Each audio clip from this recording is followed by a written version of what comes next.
Chef کا نذرانہ پیش کریں۔ اللہم صلی علی سیدنا و مولانا محمد معدن الجود والکرم وعلی آلہ الاکرام وبارک وسلم۔ صلو علیہ صلاۃ و سلام علیک یا رسول اللہ صلی اللہ تعالی علیہ وسلم۔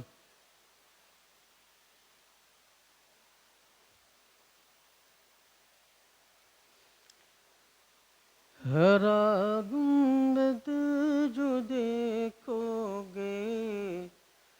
زمانہ بھول جاؤ گے، ہرا گنبد جو دیکھو گے تو دنیا بھول جاؤ گے، ہرا گنبد جو دیکھو گے تو دنیا بھول جاؤ گے، اگر طیبہ کو جاؤ گے تو آنا بھول جاؤ گے، اگر طیبہ کو جاؤ گے تو آنا بھول جاؤ گے، ہرا گنبد جو دیکھو گے تو دنیا بھول جاؤ گے، نہ اتراؤ زیادہ چاند تارو اپنی رنگت پر، نہ اتراؤ زیادہ چاند تارو اپنی رنگت پر، میرے آقا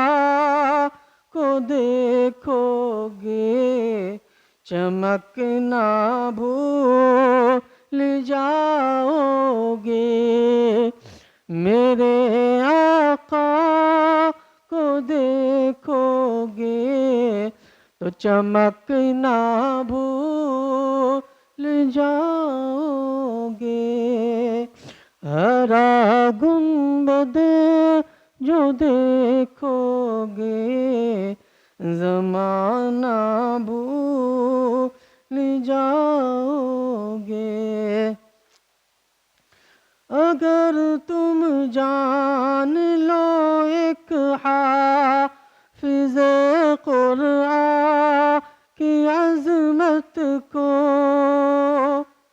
اگر تم جان لو ایک حافظ قرآن کی عظمت کو، اگر تم جان لو ایک حافظ قرآن کی عظمت کو، تم اپنے بچوں کو انگلش پڑھانا بھول جاؤ گے، حدیث مصطفیٰ پر تم جو ہو جاؤ عمل پیرا، حدیث مصطفیٰ پر تم جو ہو جاؤ عمل پیرا، قسم اللہ کبھی ماں کو ستانا بھول جاؤ گے، ہرا گنبد جو دیکھو گے زمانہ بھول جاؤ گے، اگر تم غور سے میرے نبی کی نعت سن لو گے، اگر تم غور سے میرے نبی کی نعت سن لو گے، میرا دعویٰ ہے تم، میرا دعویٰ ہے تم گانا بجانا بھول جاؤ گے، میرا دعویٰ ہے تم گانا بجانا بھول جاؤ گے، اگر طیبہ کو جاؤ گے تو آنا بھول جاؤ گے، تمہارے سامنے ہوگا کبھی جب گنبد خضرا، تمہارے سامنے ہوگا کبھی جب گنبد خضرا، نظر جم جائے گی اس پر ہٹانا بھول جاؤ گے، نظر جم جائے گی اس پر ہٹانا بھول جاؤ گے، اگر طیبہ کو جاؤ گے تو آنا بھول جاؤ گے۔ آئیے کچھ دیر یا ایھا الذین آمنوا شریف کے ذریعے جب تک حضرت کی آمد نہیں ہو جاتی کچھ باتیں سیکھنے اور سکھانے کی غرض سے حاضر ہو رہا ہوں۔ ونصلی ونسلم علی رسولہ الکریم، اما بعد، فاعوذ باللہ من الشیطان الرجیم، بسم اللہ الرحمن الرحیم۔ آئیے گنبد خضرا میں آرام فرمانے والے آقا کریم، آقا رؤوف الرحیم صلی اللہ تعالی علیہ وسلم کی بارگاہ بے کس پناہ میں جھوم کر درود شریف کا نذرانہ عقیدت پیش کریں۔ اللہم صلی علی سیدنا و مولانا محمد معدن الجود والکرم وعلی آلہ الاکرام بارک وسلم، صلو علیہ صلاۃ و سلاما علیک یا رسول اللہ صلی اللہ تعالی علیہ وسلم۔ ماہ ربیع النور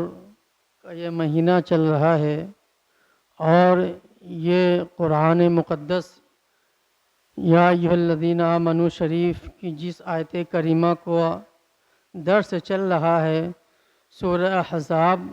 آیت نمبر 41 تا 44، جس میں اللہ رب العزت نے کثرت سے اپنے ذکر کرنے کو اپنے بندوں پر لازم فرمایا تھا، اسی کے متعلق کچھ باتیں آج ہم پھر سیکھنے، حدیث رسول اور قرآن مقدس کی روشنی میں سیکھنے کی کوشش کریں گے انشاءاللہ۔ گزشتہ نشست میں جب محفل میلاد،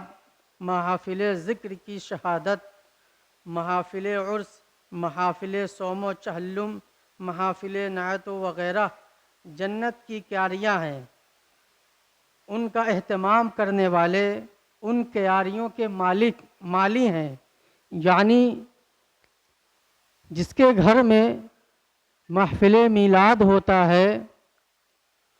یا ذکر شہادت کی محفل ہوتی ہے یا عرس کی محافل ہوتی ہے یا چہلم، تیجا، کسی بھی چیز کی محفل ہوتی ہے، نعت خوانی ہوتی ہے، تو وہ جگہ جنت کی کیاریوں میں سے ایک کیاری ہوتی ہے۔ سبحان اللہ! یعنی ابھی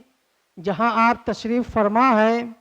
یہ جنت کی ایک کیاریوں میں سے ایک کیاری ہے، اور جو اس محفل کا اہتمام کرتے ہیں،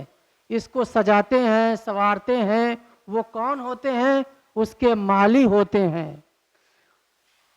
ان کا اہتمام کرنے والے ان کیاریوں کے مالی ہیں، یعنی جنت کے کیاریوں کی دیکھ بھال کرنے والے وہ لوگ ہیں، ان میں شریک ہونے والے جنت کے حقدار ہو جاتے ہیں۔ یعنی آپ یہاں تشریف لے کے آئے تو آپ جنت کے حقدار ہو جاتے ہیں، ان سے نہ روکو اور نہ رکو۔ یعنی آج یہ مہینہ ایسا ہے جس میں آپ اکثر لوگوں کو یہ دیکھتے ہوئے نظر آتے ہیں، محفل میلاد منانا کہاں سے جائز ہے، یہ شرک ہے، یہ بدعت ہے، ایسا کرنا شریعت میں جائز نہیں، نہ ہمارے اسلاف نے منایا نہ کسی نے منایا، تم کیوں مناتے ہو؟ تو آپ ایسے لوگوں کی بات میں بالکل نہ آئیں، بلکہ اپنے آقا کریم صلی اللہ علیہ وسلم کے ارشاد کے مطابق ان میں شرکت کرو اور ان کے قریب سے بھی گزرو تو کچھ نہ کچھ دیر کے لیے ٹھہر جاؤ۔ یعنی جب آپ محفل میلاد، جب کسی بھی محفل میں جائیں تو کچھ دیر وہاں بیٹھ جائیں، فوراً رخصت نہ ہو، کچھ دیر ٹھہر جاؤ۔ کچھ دیر ٹھہر جانے کا مطلب کچھ چڑھ لو، یعنی کچھ سیکھ لو، تبرک ہی لے لو۔ ذکر کر کے یہ حلقے بڑے بابرکت ہوتے ہیں، یہاں سے کوئی محروم نہیں جاتا۔ یہ اللہ کے رسول صلی اللہ علیہ وسلم کی احادیث کریمہ ہے۔ آپ صحابہ کا دور دیکھیں گے تو آقا کریم رؤوف الرحیم کی ہر ایک چھوٹی چھوٹی باتوں پر وہ کتنی شدت کے ساتھ عمل کرتے تھے۔ میں نے علماء کرام کے زبانی سنا کہ آقا کریم رؤوف الرحیم اپنے صحابہ کے درمیان ارشاد فرما رہے ہیں کہ جو کاروباری، جو تجارت کرنے والا یا جو دکاندار جب اپنے مال کو بیچ دیتا ہے، گراہک اس کو لے کر چلا جاتا ہے اور کچھ دنوں کے بعد اگر اس گراہک نے، اس کسٹمر نے اس سامان کو استعمال نہ کیا، اگر وہ سامان دکاندار کو لا کر واپس کر دے اور دکاندار بنا ماتھے پر شکن لائے اس سامان کو واپس کر لے تو میں محمد اس کی ضمانت دیتا ہوں، اس کا ضامن بنتا ہوں کل میدان محشر میں۔ جب صحابہ نے یہ سنا تو ایک صحابہ کرام رضی اللہ تعالی عنہ فوراً مارکیٹ گئے اور ایک تجارت کی دکان کھولی اور تجارت کے لیے ایک دکان ڈال دی اور اس نیت سے ڈالی کہ کوئی شخص آئے گا، مال خریدے گا اور مجھے واپس کرے گا تو میں محمد صلی اللہ علیہ وسلم کی ضمانت کا حقدار ہو جاؤں گا۔ تو انہوں نے ایسا ہی کیا۔ جب دکان ڈالی، ایک دن، دو دن، کئی دنوں کے بعد جب سامان کی بکری ہوئی اور ایک کسٹمر ایسا آیا، سامان لے گیا اور واپس کر گیا، جب واپس کرنے آیا تو انہوں نے بلا ماتھے پر شکن لائے اس سامان کو واپس لے لیا اور کہا اب میرا مقصد پورا ہو گیا، اب مجھے اس دکان کی کوئی غرض نہیں، جسے جو چاہیے لے کر چلا جائے۔ تو اس حدیث پاک سے جو کنکلیوژن نکل کے آتا ہے، مورل آف سٹوری جو اس کی یہی ہے کہ صحابہ اکرام جو آقا فرماتے تھے اس پر کتنی سختی سے، کتنی جلدی عمل کیا کرتے تھے۔ تو آج ہمارا کیا معاملہ ہے؟ ہم نے آقا کی تعلیم کو یا تعلیمات کو اپنے پس پشت ڈال دیا ہے۔ تو ہمیں چاہیے کہ ہم آقا کریم رؤوف الرحیم صلی اللہ علیہ وسلم کی تعلیمات کو اپنے ذمے لازم کریں اور اپنی دنیا اور آخرت کو بہتر فرمائیں۔ نعرہ تکبیر، اللہ اکبر، نعرہ رسالت یا رسول اللہ۔ حضرت علامہ مولانا مفتی جنید احمد بھائی صاحب قبلہ زندہ باد۔ وآخر دعوانا ان الحمدللہ رب العالمین۔ کہنے سننے میں جو غلطیاں ہوئیں اللہ رب العزت اسے معاف فرمائے اور ہمیں سب سے پہلے ان تمام باتوں پر عمل کرنے کی توفیق مرحمت فرمائے۔